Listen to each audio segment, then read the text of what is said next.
Welcome to this episode of Who Gives a Vote, where we discuss all things politics and some other things along the way.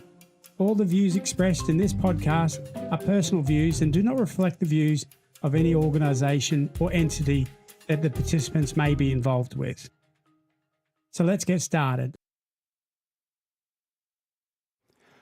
Well, welcome to this episode of Who Gives a Vote. We have Denis Chapman, who is our guest today. Carly and I will be chatting to Denis on Who Gives a Chat.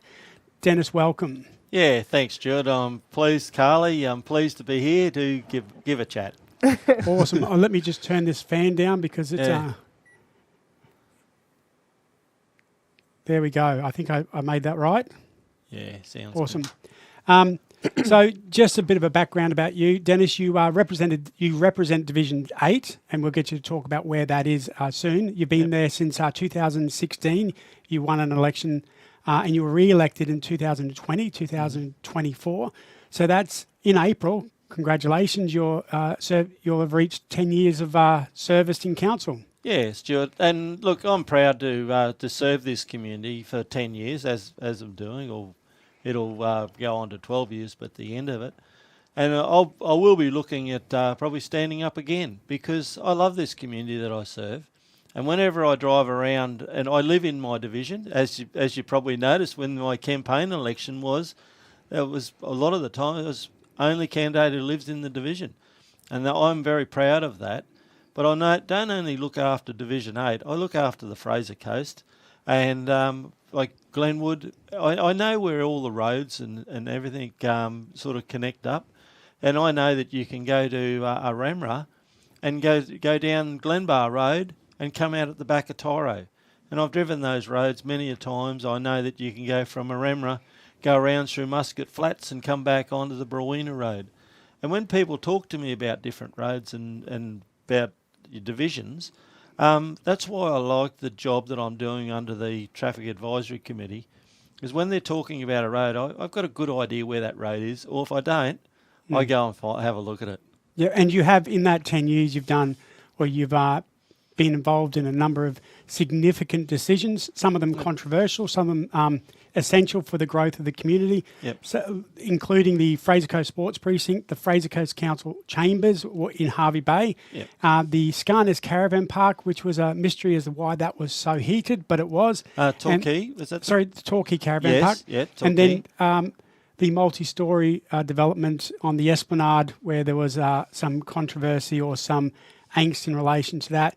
You also have a background before you came into council. We were talking before that you worked out in the mines, but you were a project manager, building designer, you're a mechanical engineer, boilermaker, and you have a very technical infrastructure focus perspective in local government. Is that right? Yeah, that's right, Stuart. And look, you don't put your hand up to think that this job is an easy job. A lot of those, like when we're looking at the building down in Torquay, the Sheraton building. There was a lot of reading about that. But I had to make my decision on what it was going to do for the future. Not what it's doing now, what it's going to do for the future.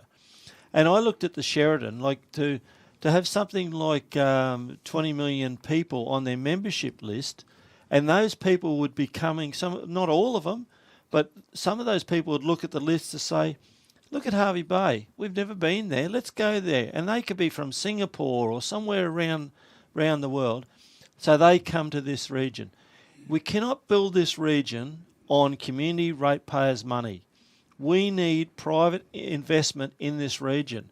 And what was the biggest push for me was that this could get some investment from outside into and the Gold Coast and the Sunshine Coast and all those places. Everyone's saying, you're trying to make the place like a Gold Coast or a Sunshine Coast. That's the last thing I'd want, because they're an entity on their own where their location and all their infrastructure that they've got there. Hervey Bay will always be Hervey Bay. It's as such as other towns as Noosa will always be Noosa. You just can't make Hervey Bay a Sunshine Coast because it's not the same. And I look at, if we can bring private investment into this region, such as these other communities have done, we can take the burden off our ratepayers. But the cost of living at the moment is just stifling. And I understand that we've got a lot of elderly people in houses that have got on just pensions, and they are really struggling at the moment, I feel, because, look, my mum was one of those persons before she passed away. And I sat down with her and she explained to me what it's costing to have a car, have her rates, have her insurance, and then buy food. And she was only living after she lost her partner. She was only living on her own one pension. And that opened my eyes, Stuart and Carly. It opened my eyes to what we've got out there and how we've got to balance what we're doing in our community. And we have got major infrastructure that we needed. And one of the major projects, Stuart, was the sports precinct. Now, you voted for that. You're heavily, strongly pushing for that. And I was against it. Yeah, let's get to that because we'll go through that. But I do, before we go on to those topics, I do want to talk about you. Yeah. And I want to sort of go through, because I know from looking on from the outside, looking in, which is what Carly and I do, I think you're doing a really good job. Thanks, you do represent your community. Yep. You do seem to enjoy the role. I'm going to ask you whether you do. And you have a genuine, you're accessible, and your interest, you seem to enjoy connecting with people, which is a great thing. Carly, you've got some questions you want to ask about Dennis and growing up. Like how long have you been in Hervey Bay in the Fraser Coast region? Look, my life, Carly, my mum and dad had a pineapple farm at Bopple. Okay, yep. Yeah, I grew up on a pineapple farm, but my dad, he worked hard and he did a lot for the community, and I think that's where it's rubbed off on me. And normally you see that where parents, children always follow what their parents, and I idolised my father. I thought he was a great man and he worked awfully hard.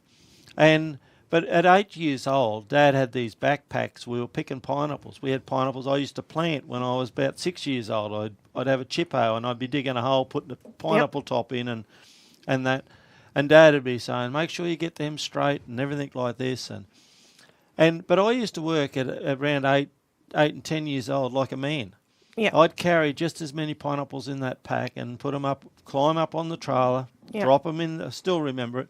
Yeah. And when I was around 6 years old, we never had a horse on the farm, and I had 44-gallon drums with bags on them in the backyard, and that was my horses. Yeah. And Mum and Dad said, "This kid, we've got to get him a horse." And they bought me a horse up the road, and then I ended up weekends. I'd go mustering for all the other farmers around the area. I'd muster off Bopple Mountain for Brooks's. I'd go up to the top and muster up in the hill. So did you ever get thrown a few bucks? Look, I've rode a lot of horses, and I've only probably come off twice in my life. Oh no! I mean, did any of the people that you're mustering for and stuff throw you a few dollars? I'd muster all day for about $5. Yeah, okay. And I was on big money then. Yeah, yeah. No, but that's a lot of lolly bags. But what I did is I actually had a little Commonwealth Bank book. Yep. And I have one of those too. Yes. Yep. And then when I got enough money, I ended up buying a second-hand little stock saddle, and I adored that saddle. It was the cleanest saddle around. I think I used to look after it, so that I grew up on a farm, and then Mum and Dad, my dad got crook, and so we ended up selling the farm, and we moved into Maryborough, and I lived only 2 doors from the football field, and I love rugby league. I played rugby league when I was at Bopple. I was the captain of their side out there as a junior.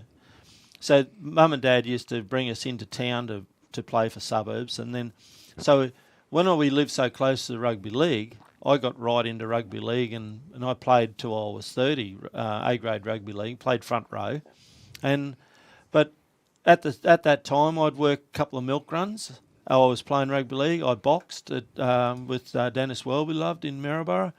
So as Stuart probably knows, we're working with me in council. I'm a very determined person, and I'm straight. I just say it as it is.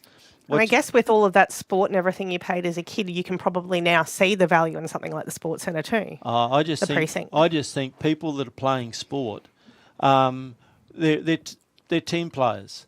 When you get a person that's good at playing sport, they're probably good to have in a team, in a workforce, because they know how to sort of work around people and things. Communicate with different personalities, different playing styles. Yeah, and when I was playing rugby league, I had this thing. If I had a fight on the field, I'd actually go to that bloke's. I'd go after the game.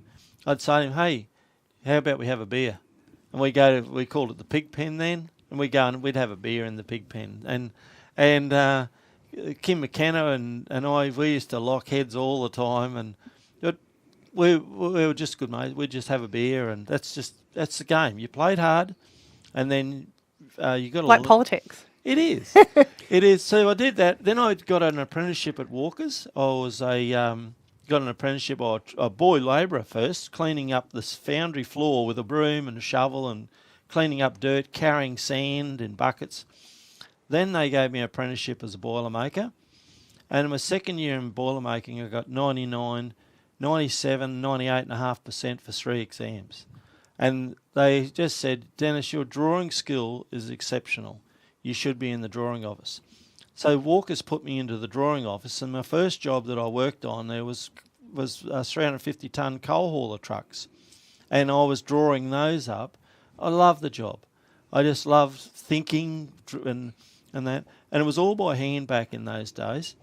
And then someone said to me about drawing a shed or a couple of things for them at home for their house. So I got into doing a bit of architectural, like doing sheds and plans.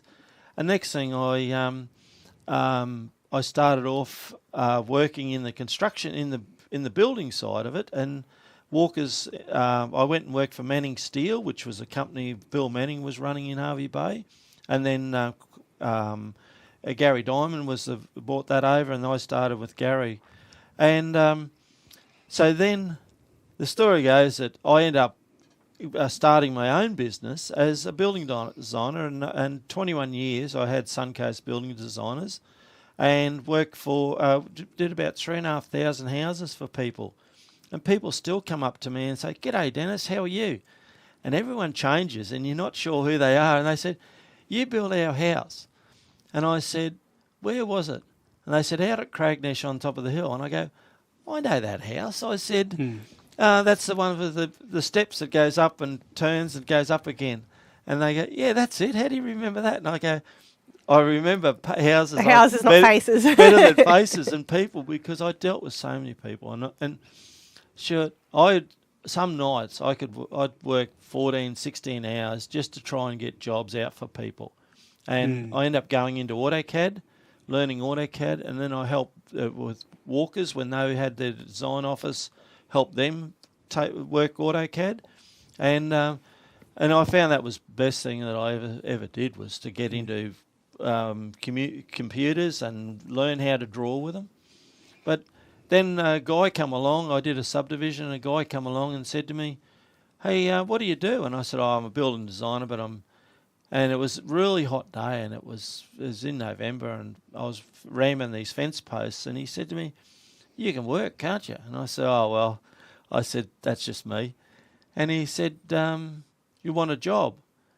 And I said, "What?" And he had a mine vehicle with a yellow stripe on it, and I said, "Oh, I don't know." And he said, "I'll give you a card. If you ever want a job, you ring me." Because he said, because I told him I could draw plans, and he said, "So can you read plans?" I said, "Of course I can read plans, because I draw them." And he said, "We need someone in the mines that can read drawings and quote drawings and things." And I said, "Oh yeah." So then I went home. I told my wife about it, and then she said, "Well, what sort of jobs are you going to give you?" And I said, "I don't know." I never really asked, because I didn't. And it was when the GFC hit, and everything was. It was a tough time. It was tough times, and a lot of the builders, the older builders, were saying, "Oh, we've had enough. We're not. It's just too hard." And I worked for a lot of the older builders. So what ended up happening is, I ended up ringing this guy, and he gave me a job, and I was a supervisor for 5 years in the mines.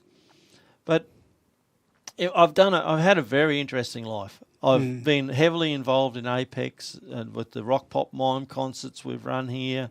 Little Thomas Riley, he's passed away now, but Thomas was a little boy that was in Brisbane Hospital, was taking seizures, and I come up and said, "How about we do a wheelbarrow push and raise some money for Thomas, because he needed a pulsometer for his toe or his finger to bring him home from Brisbane Hospital," and I said, "Let's raise some money and bring Thomas home. We need about $3,000.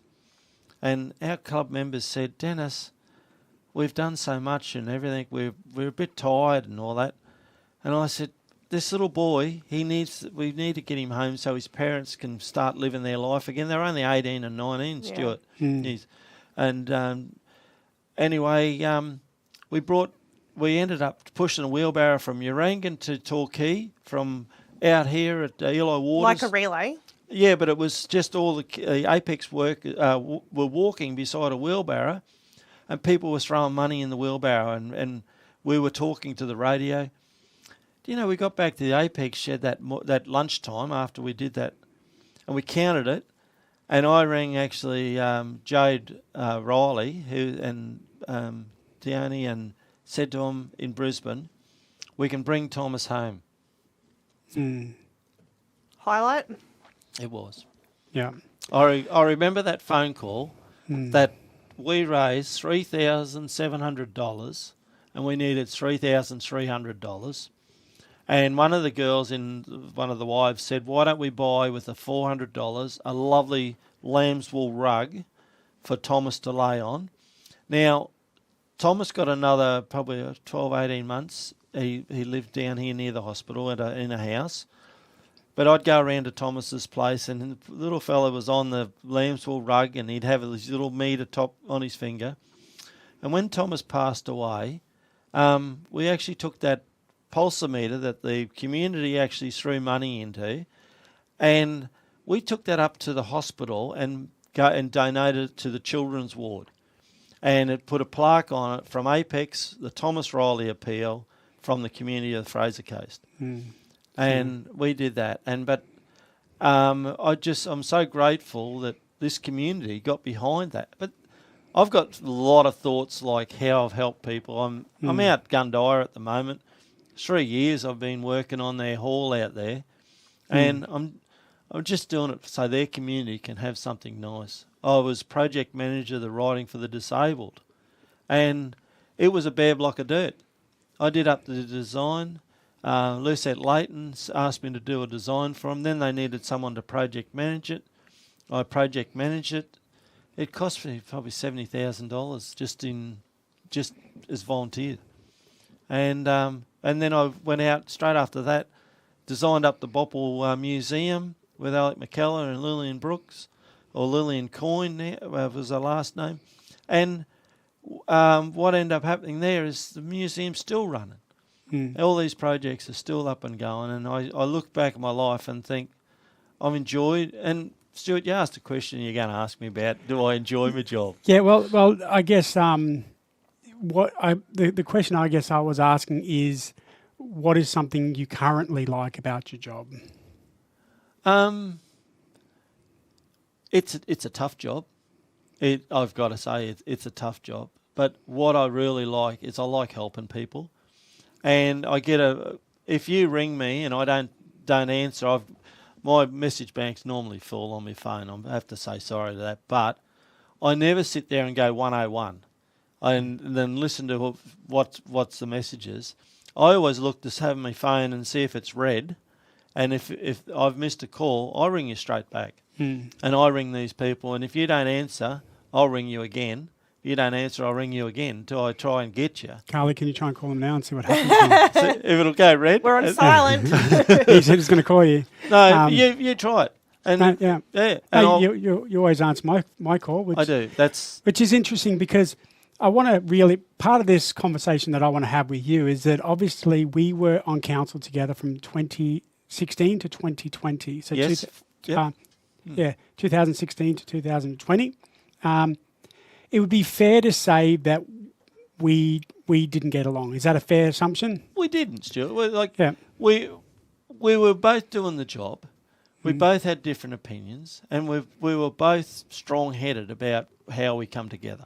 Yeah. And I actually just come from the mining industry before I got into council, and I had a big learning curve. You'd already done a term as a councillor, so you sort of knew the system in there. And I walked through the door, and everyone could sort of knew me in the community and that through. I got so many people that asked me questions, or can you follow this up? I could not believe how much work that when you first become a councillor, what's involved. But I was being fed a lot of things that from outside too, and I had a tough time.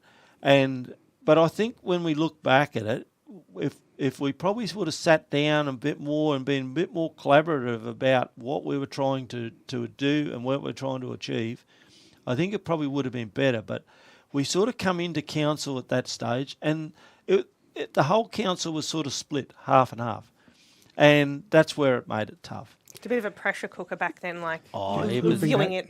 Can you bring that closer? For there it is. A little bit of a pressure cooker back then, like viewing it from just a voter's point of view. Wow. Yeah. We should have been in there. It was even worse. It was tough. Yeah. It was tough. I even wrote. What could I have done differently? Because I do think that part of this podcast is about understanding, looking under the hood, looking to see what's really happening in politics, but also being reflective.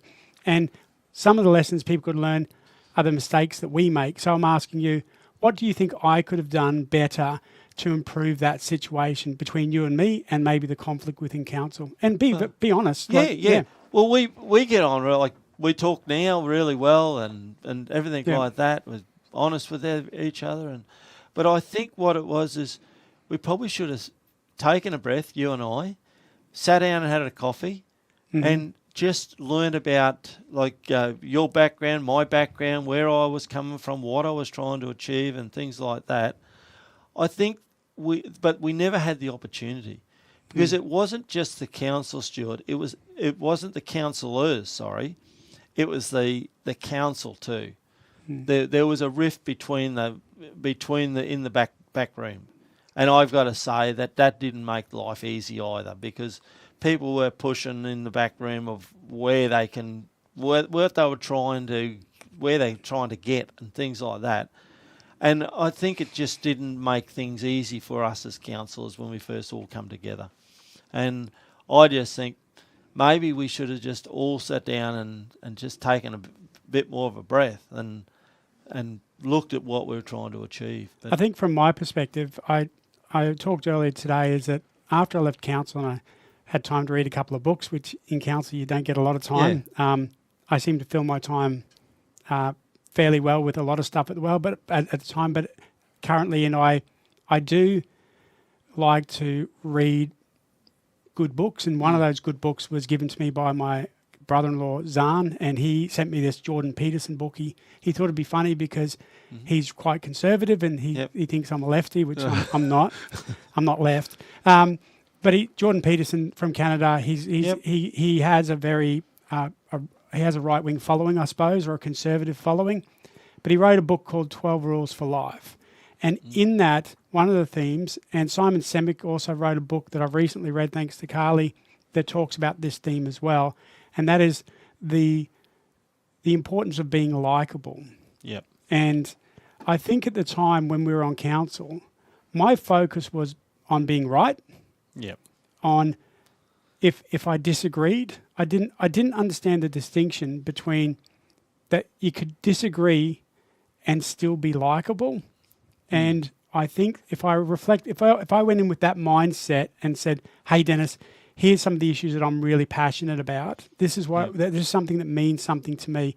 I am going to vote differently to you, but I respect you as a person. Yep. Let's work through those issues." Whereas it was a very confrontational, and I'm not trying to be critical of you here, but would it be fair to say that your ability to argue a case and leave your anger at the door is significantly better now than it was in 2020 when you first started? Oh yes, yeah, it really is. It's to learn to debate something, But when you go to debate something, it's like the Torquay Caravan Park. I did a lot of homework on what the Torquay Caravan Park would cost businesses in the region, would cost the community to run, and I actually did up a spreadsheet on. There was 3 alternatives. There was to keep the park and run the park and do it up in like as it's budgeted.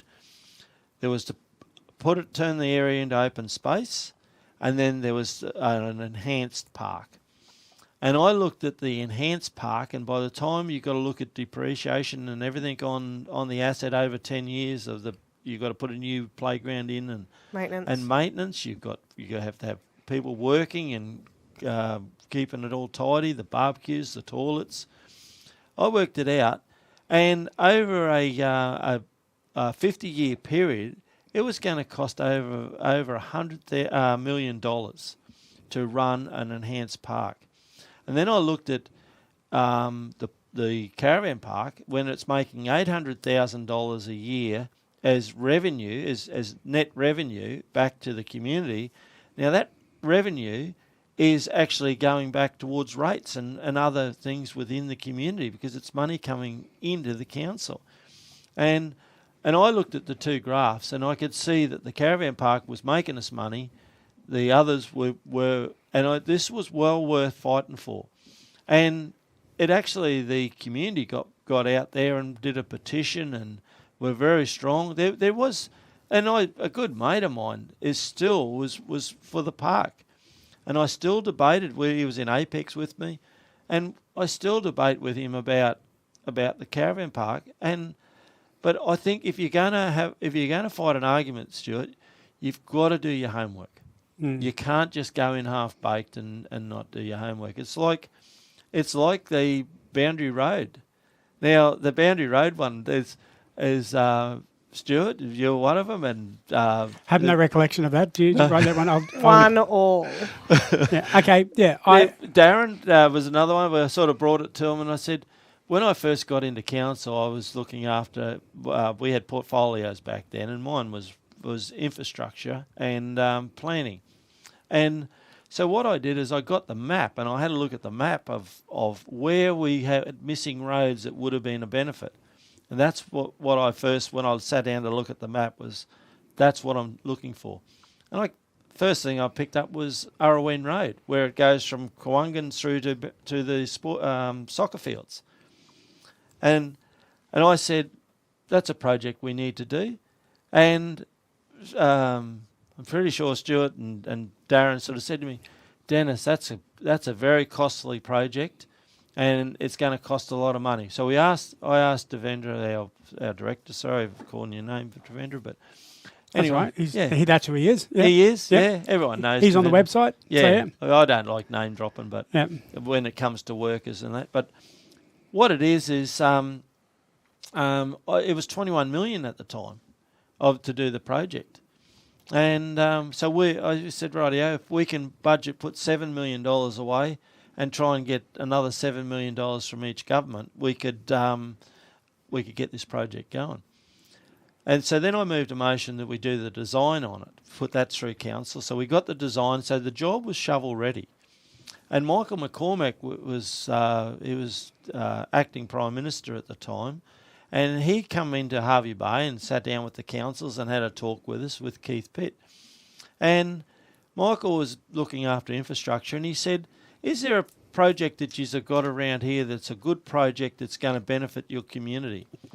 And I just pointed to him and I said, I've got one for you, and it's just around the corner. Let's go for a drive. So we went around there and had a look at this, where it was, and explained to him what it was all about, just straight off the cuff. And he said, how much is it budgeted for? Roughly? And I said, 21 million.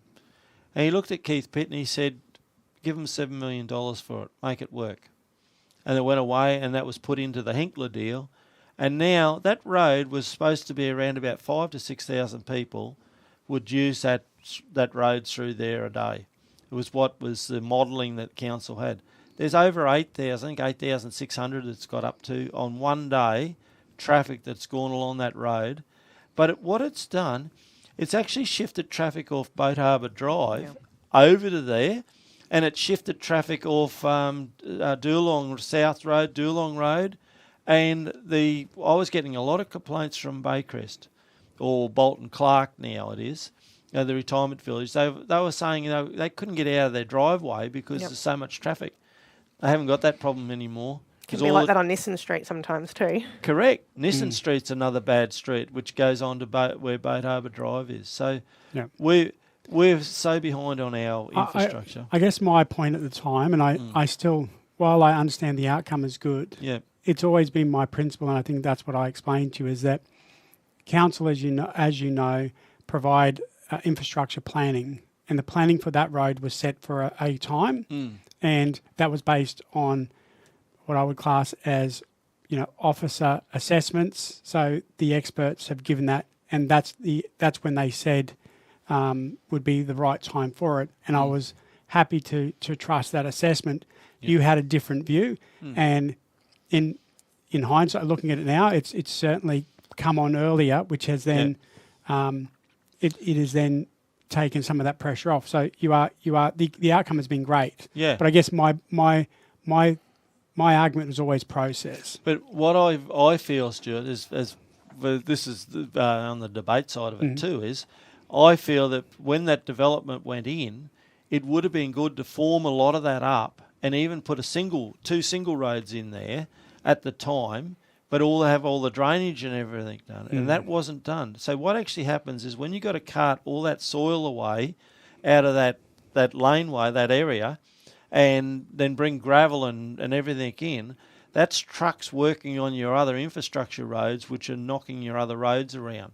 So forward planning, to me, sustainable planning is a strategic planning, you could call it, I feel is a must. And I've been down to Redlands Council, and I looked how they're planning down there, and there was 3 developments, and I said, is that just all one development? She said, no. He said, it was David, said down there, he said, no, there's 3 different developers, but the developers work with our strategic planning team, and they've used all the same material to make it all blend and flow. And their water retardation system that they've got, where they take the silt out of all the runoff water before it goes into the creek systems, when it dries, council can just go in with their backhoe, clean that out, and then all that sand that's in there then goes to their gardening section and goes into potting mix. So there's nothing really lost, and that's what I'd love to see this region start thinking forward planning of how we can make it better and make things, connect bike paths up. Like we're fighting at the moment, it's been approved, but people from the Springs are trying to get access into town. Now it's just been approved that we're going to give access through Springs West through a vegetation corridor that's there, and but all these things should be planned early, and this is where I'm saying have the connectivity, and that's what we're doing with the Dundarren Nickenbar plan.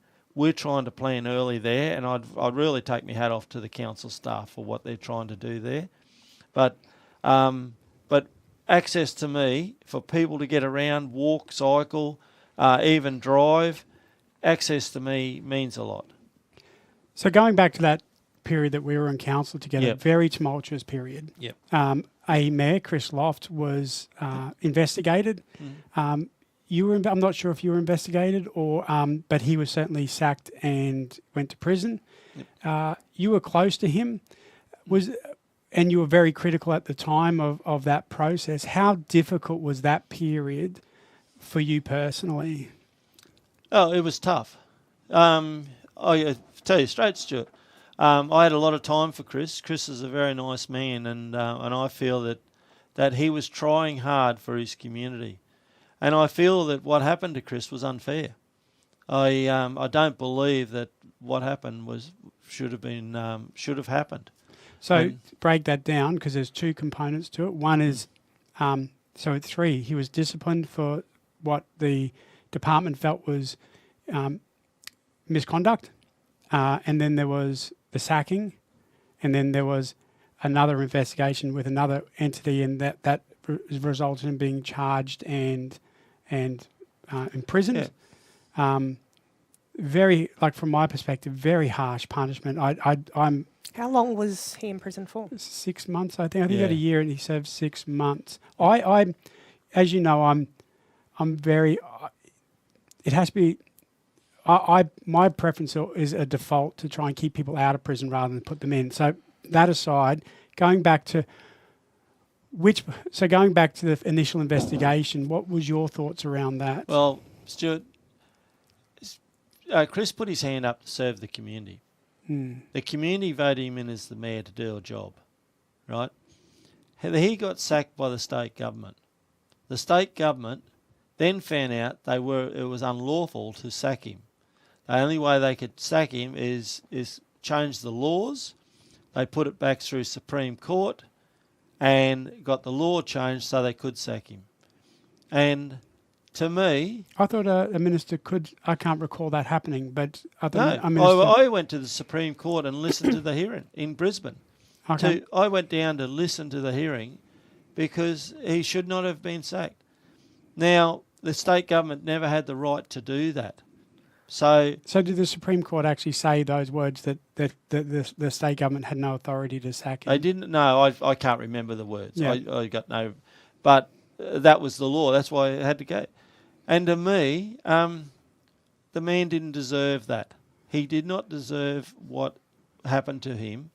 And so when you went to the Supreme Court, was that after he was convicted or after he was sacked? he was sacked. So he went to get an injunction to have the dismissal Overturned. And The Queensland government realised then that Yeah. they couldn't sack him.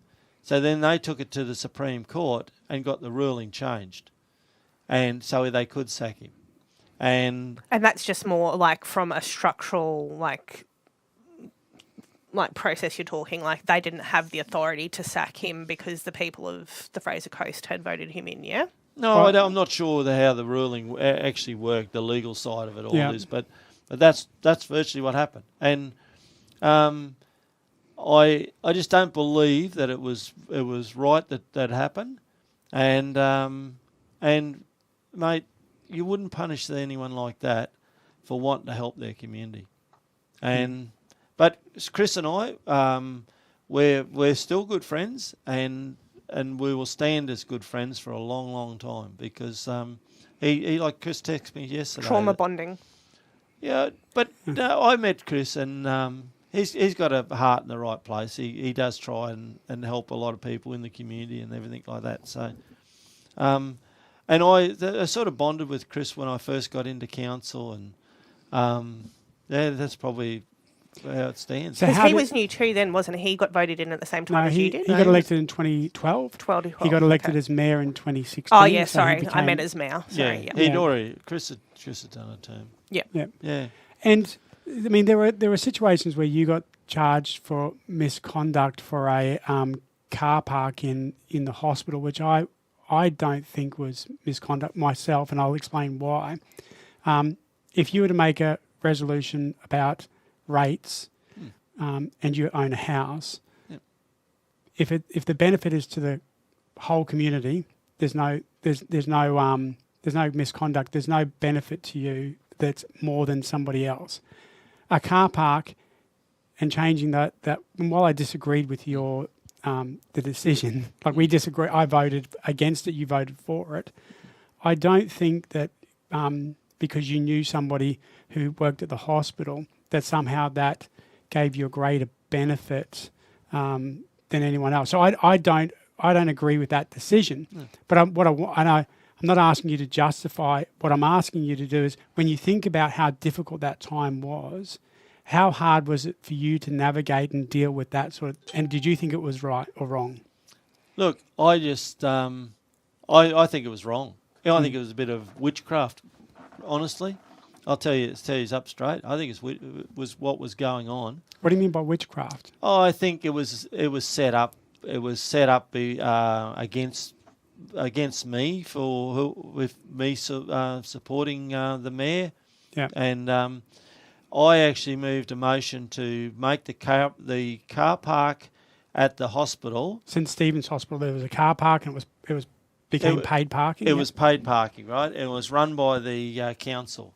And in 12 months, I went and seen it, and it had no one, 1 or 2 cars had parked in it, if that. And over in the hospital, there was car parks everywhere that people were parking on the footpath, and they weren't going into the paid car park. Now, I looked at that. My ex-wife worked at the hospital. She worked in there.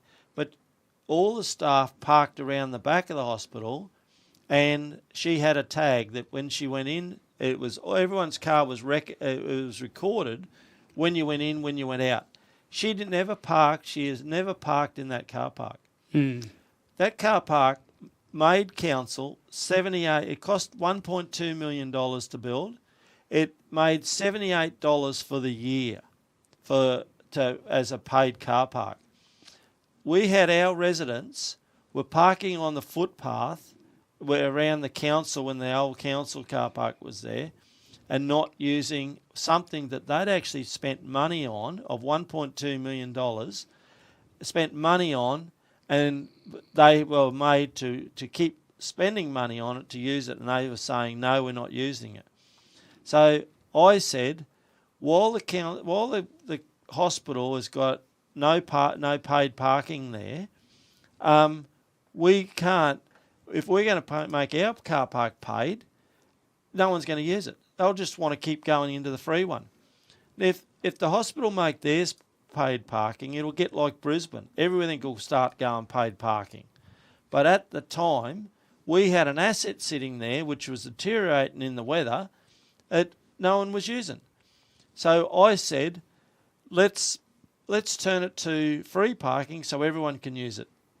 If you drive past that hospital now and have a look at that car park, that council car park, which cost $1.2 million, is virtually full a lot of the times. And that was my push, that I didn't want to see an asset just sit there and sweat away and the community not use it, and then parking on footpaths, getting fined, the police coming along, trying to shift them off the footpath. And so then someone said, oh, because of my ex-wife worked in the office, I did it for her benefit. Yeah, like a conflict of interest. A conflict of interest. Now, I looked at that and think, she doesn't even have anything to do, all the staff, it's not about staff, it was about the genuine person wanting to go up and see their partner or see someone in hospital or go up and get checked up. It was about the genuine person, and that's how I was looking at it. And they virtually said it was because I never declared a conflict. But I honestly, and I still don't declare that was a conflict, because... And I agree. And can you put one down for Dennis? Because, yeah, for the park. Because Yes, I think he got that vote right, and I got it wrong as well. I think he was right in making a call to make that free parking. But Stuart, if the hospital make their parking paid, I would say, okay, if it's paid in the hospital, that car park then can be turned into a revenue raiser, and make the parking compatible with what the hospital is. You already got the point. You don't need to argue the point anymore. But you already won. I'm looking for revenue raising things too, because I don't know how I like the idea of revenue raising of people in vulnerable and sad situations, though.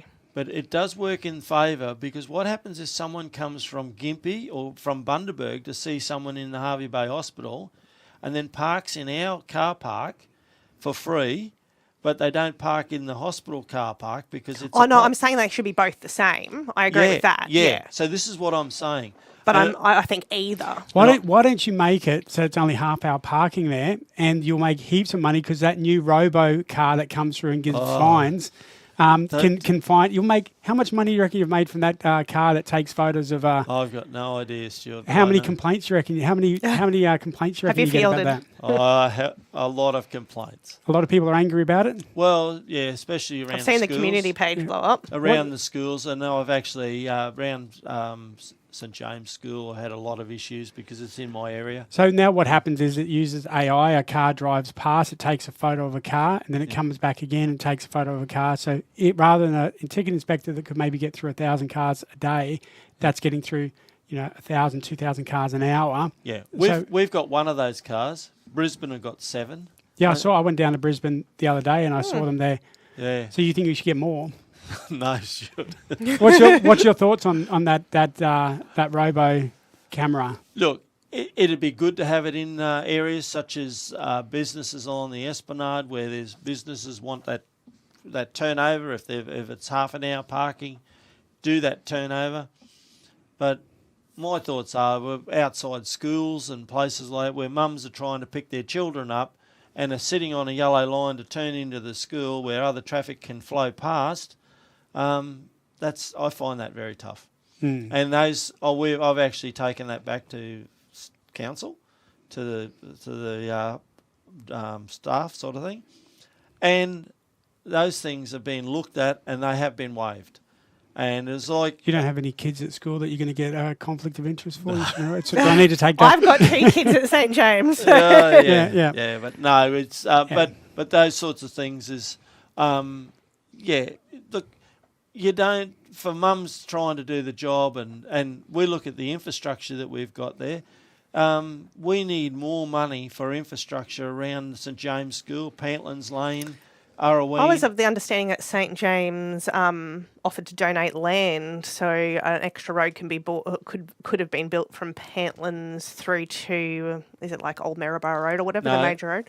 I actually brought the idea up. I said what we could do is put a road from Pantlands Lane over to the Maryborough Hervey Bay Road, and I said that'd be a good idea to get traffic off. Our engineers said no, that's up to the school to do that. And then the next meeting we had with the school was with the engineers and everyone there. The principal says, we're thinking about putting a road from Pantlands Lane over to Old Maryborough Road. And they looked at me and I go, not me. I didn't say anything, but it was my thought, wasn't it? And they said, oh, have you been thinking about this, Dennis? And so we had a bit of a laugh. Mm-hmm. But what it'll do is it'll get access for people. It'll be a left out on the... But I've actually spoke to the principal and said, you've got to push it because they're going to do up Maryborough Hervey Bay Road. And if you don't push the idea into the plans to even get the turnout or get it approved for while they're doing that intersection over near Eli Waters Shopping Centre and all that area. Yeah, well, that's going to come right back to Arraween Road. It's going to be 4 lanes all the way in. Yeah. And... I do want to move on because we've got about 15 minutes left. We've had a really good chat. There are a couple of, I want to talk about some of the controversial topics that you've dealt with in council. Yep. And obviously the first one being the Fraser Coast Sports Precinct. You initially didn't support it. Yep. You do now. Yep. Put a tick. You already got a tick for that. See what he's doing here? So the simple question is, why was I right and you were wrong? Look, Stuart, I looked at the whole process and that's why I wasn't in for it, because there was a group that was set up to raise money for the region for sport. And then when the sports precinct went ahead, we never heard any more about that group. It just stopped. And council funded it. So there were things like that were happening, like meetings were happening in Maryborough. I wasn't getting invited to, but I'd hear about it. I'd turn up. There was one at the hockey grounds. I'd turn up just to hear what was said. And that was the way I was trying to collect information on the whole what was happening.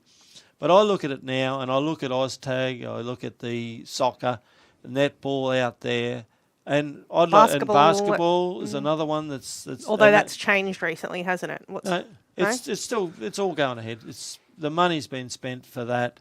It was supposed to come out of infrastructure, and then we found out that you can't do that. The money's been handed to basketball. Can I say basketball have built the facilities for a lot less than council could have built it for, and it's a credit to them for putting that complex out there.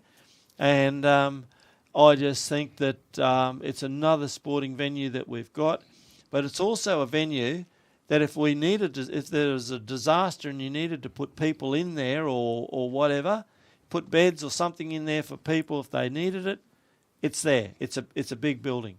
It's better than having just grass and an open paddock. So that's what the community have got to look at. And look, I think it's great. And you know what, Stuart?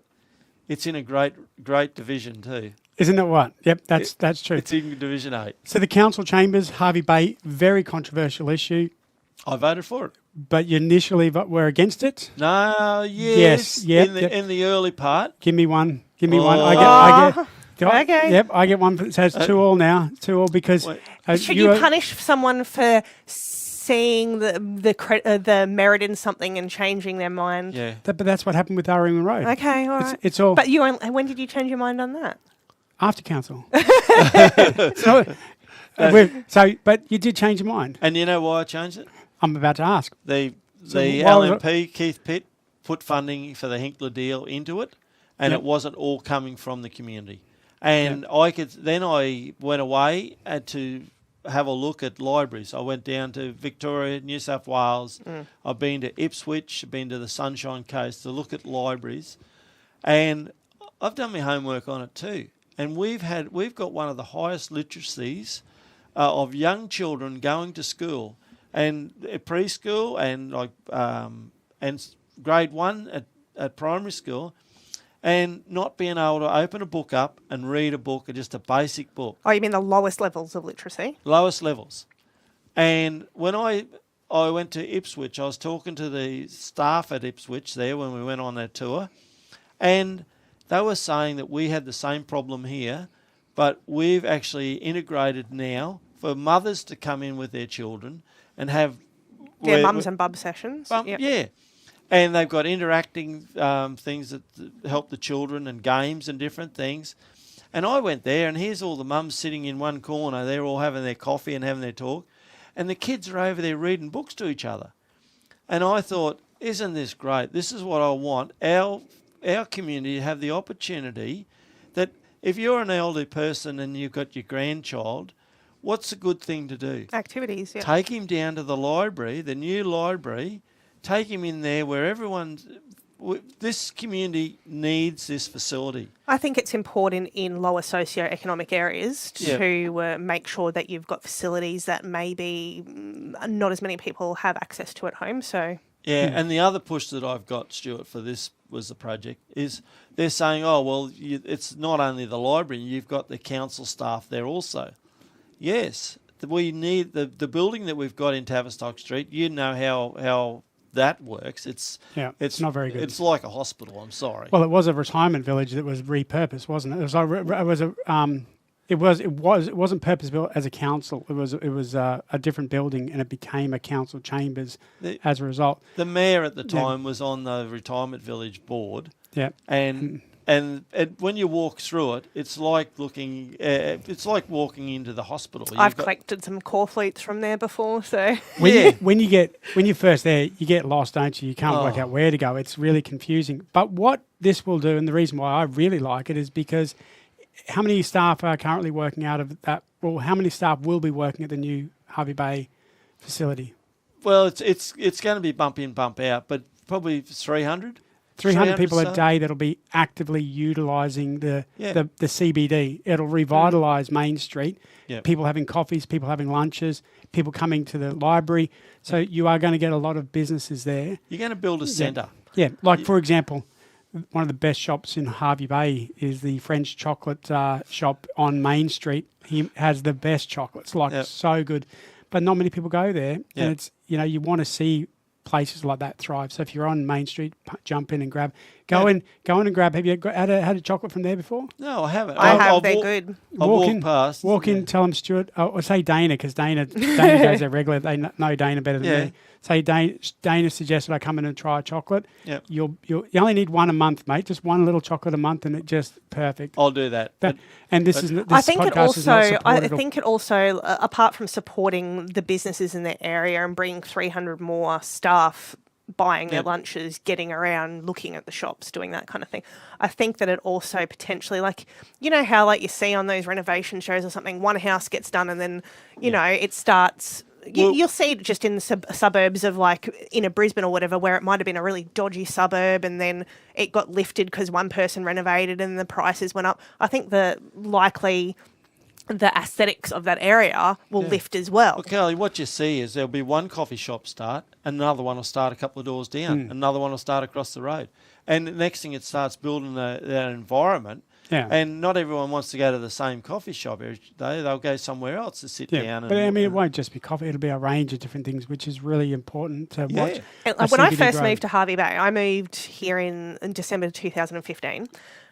It was also strange to me as a town, because I've known a few regional towns. I grew up in Bundaberg. I've lived in Toowoomba, a few regional towns, was that there was no defined main street or city centre. Yeah. Like you had like the commercial stuff out over here on Boat Harbour Drive, but then like the Esplanade was kind of like a main street, and then you had Main Street. So we've always had Main Street by name, but it's not always by nature. Not by nature, and I think that's what this will do. But what I want to say about the staff is this is going to bring all the engineers together, planning engineers, water engineers, the infrastructure engineers. At the moment, they're all in different offices. And when they're working something out, they've got to either ring up or talk. This way here, I'm a great believer that it's great to sit down on a desk or have a plan in front of you and all talk about the same thing, all the different engineers. Or it's going to have interacting screen in this new building where you can bring up the town and then you can talk about where this water flows from here to there and things like I was around, Stuart, back 50 years ago when they actually pumped water out of sand out of Shelley Beach over in the back of the Melanesia village and filled all that up, and Dixon Homes built all houses in there. And now we've got problems with Margaret Street and all that flooding because we've taken out the redartation system. Is there a problem with flooding in the new council chambers? Because there was that weather event. It was a big weather event. Yeah. But when you saw it, RSL had to redevelop. There was a lot of water. And that's not the first time the RSL have had to do that either. No, but what the... So was there anything as a result of the development that caused that water, do you believe? No, nothing from... It was just... You have a look at the water that went through the material place there, Dewdrop. Dewdrop. Never... That's... John Anderson was an elderly guy that lived in Hervey Bay. He's actually showed me photos of Andersons used to have a house out in that area, and he showed me photos of the flooding through that area. But I've actually been talking to our infrastructure team, and they're looking at working on a design that actually takes the water out of the lagoon in the back of O'Rourke Street, down in the big water lagoon where they used to have the. I'm directionally challenged. In behind, beside the PCYC, that water that runs behind the college there. We're looking at turning that into a community park area. So it's no water that's held in there, but when it rains, it'll fill up and it'll take a lot of water and it'll stop that downstream flooding, and it'll help right back to Tuan Creek, because we've got Tuan Creek coming out. But we've also got the water coming from Pyelba hitting at 90 degrees.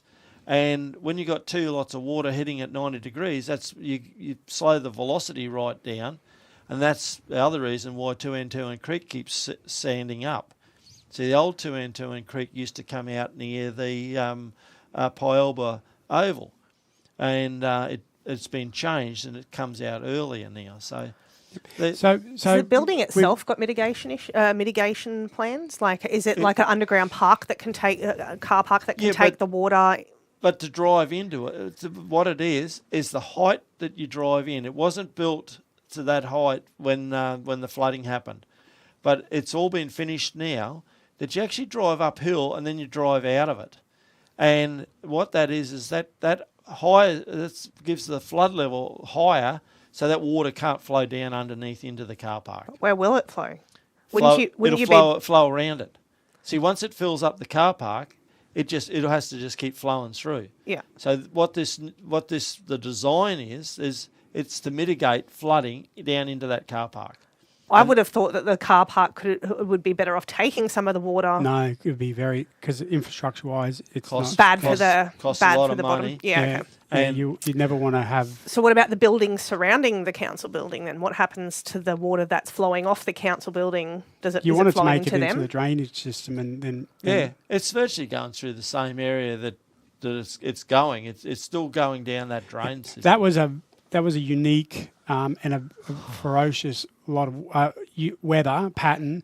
So things like that can happen. But you've just got to make sure that that's developed. I do want to move on because we are now on borrowed time. I think we've got 1 minute, but one of the other issues was the high-rise development on the Esplanade. Yep. I said it was to bring. I think it's going to be great for our region. We're going to have 5-star accommodation for our area. We haven't got that, and people are looking for that to move to areas. But I can't wait till it's built so I can go and have a cheese and a glass of wine on the top story and have a look at over the ocean. Yep. So you're a supporter of it. Do you understand why other people aren't supporters? Yes, I am. But what you've got to do is sit back and realise. Well, it's not going to be for me. It's going to be for the future. You just said you're having a wine, so clearly it's going to be part for you. I mean, well, one wine isn't, but it's all about. Yeah. It's going to bring other businesses into the region, and that's my thoughts. So I guess you see the benefit, and you would have weighed the detriment to the benefit, and you would believe it's come up positive. Other people would look at it and weigh the benefit and the detriment and say no. I don't love it. You don't love it? No. I don't not love it.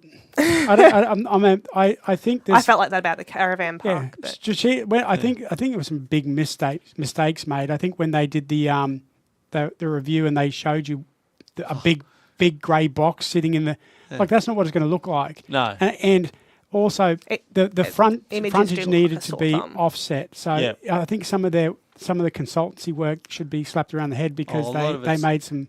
And I think these days, Stuart, a lot of those designs that we see that come out, a lot of them are AI, and they AI these days with computer systems can knock up something that looks pretty spectacular.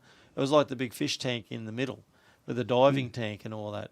I look at that and think, well, that'll be great, but what's going to cost to maintain for them to run and everything like that? But I look at what's sitting there now in that area, and I have a look at the shops that are. It is an eyesore in that area, that precinct with the shops and all that.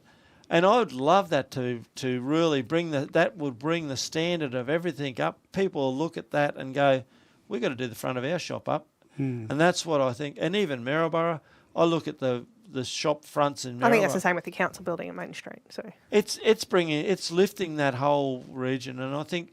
I don't have a problem with a 5-star resort as such, but I have a problem with the height. Yeah. But even if someone wants to say, "Hey, Dennis, I don't like the building, or I don't like this that you voted on, or whatever," mate, I'll sit down and have coffee and have a talk to anyone because I may learn, I may pick up something that they've told me, and they might pick up something that you've put down. That's correct, and I think we've all got to work together. And can we say, I've been here years ago when this place with Hervey Bay was really struggling, and everyone had a for sale sign on their house. It was terrible, and values of houses were going down. At the moment, equity is going up. People's values on the houses are going up. I feel it's more vibrant, and I can say let's talk this place up and be positive about what we've got at Hervey Bay.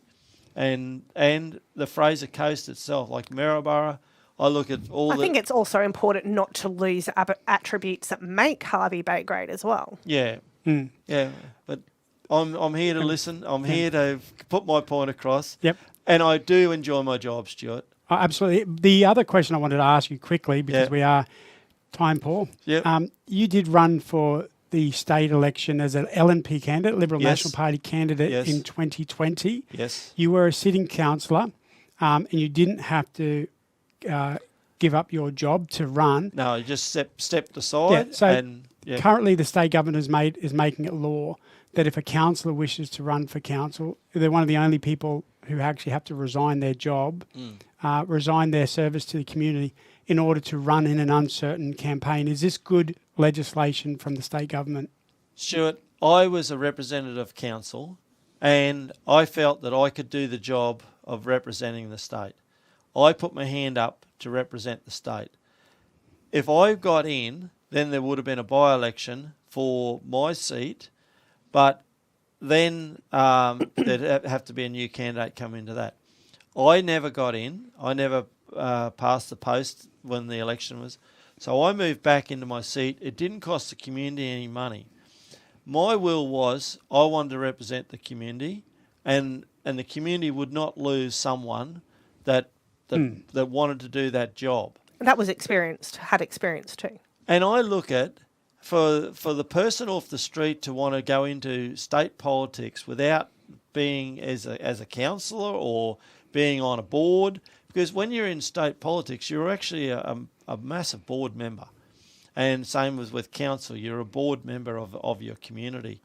And I feel that David Crisafulli now, David is actually a councillor. He was a councillor, and I'm sure that, like, he was in media also. And I watched him the other day on talking to the media.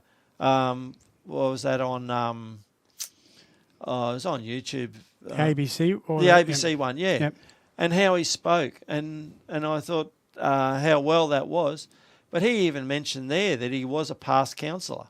And to me, I think if someone in council thinks that they can actually step up and help their community by being the community representative, they know how to lobby, they know who to talk to, or they can find out where they can get money, because we need people to do the job and lobby and bring money back into this region. And that's what we need people. And there's to only fight. so many people willing to put their hand up and do that type of So job. you disagree with the new law that the state government's brought in, saying councillors should have to be dismissed? Yes. Yeah, I think that if you've been elected by your community, and if you want to run for your state position, let the community decide. Let the community decide. Yep. Right. My last question, the toughest question, the most controversial one. Oh, okay. 2012, the class of 2012, 2016 for you, Yep. 2020, and the class of 2024. They're the three councils that you've been a part of. Yep. Yep. The first, the second, and the third. Which one is the best and why? Which one has been the best? The one in the middle. Okay, so 2000. So why is that? It was just a good council. It was a good. I found that was. I enjoyed. You had some kindred spirits. So you had David Lee. Yeah. You had Jade Wellings. Jade Wellings. I still talk to Jade. Yep. Still talk to David all the time. We had David Lewis. Yep. David Lewis and I used to battle like anything, backwards and forwards. I won a lot more than David. If you're talking to him, I 100% would doubt that. You may think you've won, but no, I love stirring David up. Yep. David and I, we go back a long way. Yeah. And one night there when Apex, David's office was flooding, and I was there shifting sandbags in, helping David out. Yeah. So it goes back. And you are good like that. So Yeah. what can the new council do better to be able to compete with the middle one? And also learn from what Yeah. you guys have been speaking about today, about working on council. Do you think you still see evidence of, when I say you came in 2016 and you were inexperienced and you didn't deal with controversy or conflict well, and now you do it better. Do you think there's examples of that in the current council with so many new councillors that they take it personally? I've got to work with councillors, Stuart. I've got to be careful what I say and things like that. But You're never careful when you're talking But to they've all me. got their training. Well, he's learned. They've all got, a lot of them have got their training wheels on though. no, well, when they first come in, I was there trying to help them as much as I could. Mm-hmm. And it seemed to me, it felt like, whoa, we don't want to listen to you. We don't want to hear what you've got to say. And I thought, oh, well, I've got to the stage now if that's the way it is, I've got other things to do. Yep. And Well, thank you for joining us. And I must declare, you did not try to bribe me to say anything inappropriate. That's a stitch up. Tell me. I feel like you did buy me a coffee, which was fantastic. then does Dennis get one for that? No, Yeah. no. So what's the score? It's 2-2 all. 2-2. Yep. Congratulations. Hey, look, Hey. Stuart, and I'd like to, Carly and Stuart, I'd like to thank you for giving me the opportunity to come in. Yep. And I think there was a lot more we could have talked about, but I think that I was going to say Yeah. that for another day. Well, Yeah. We've been talking now for an hour and 10 minutes. Have we? Yeah, so Wow. we've had a good chat. and The door is always open. You're welcome to come and join us Yeah. anytime. If there's an issue that comes up in council and you want to explain it, let's have a chat. yeah, and look, everything I've said is like as you said earlier, it's my opinion, but I'd like to hear other people's opinions too. If anyone is watching this and has got something to say, just give me a ring. Yeah. If I don't answer, I'll put ring it up you. on our I'll- page. We'll follow it up with Dennis. Yeah, I'll ring you back. Dennis, thank you. Thanks, Carly. And Carly, thank you very much.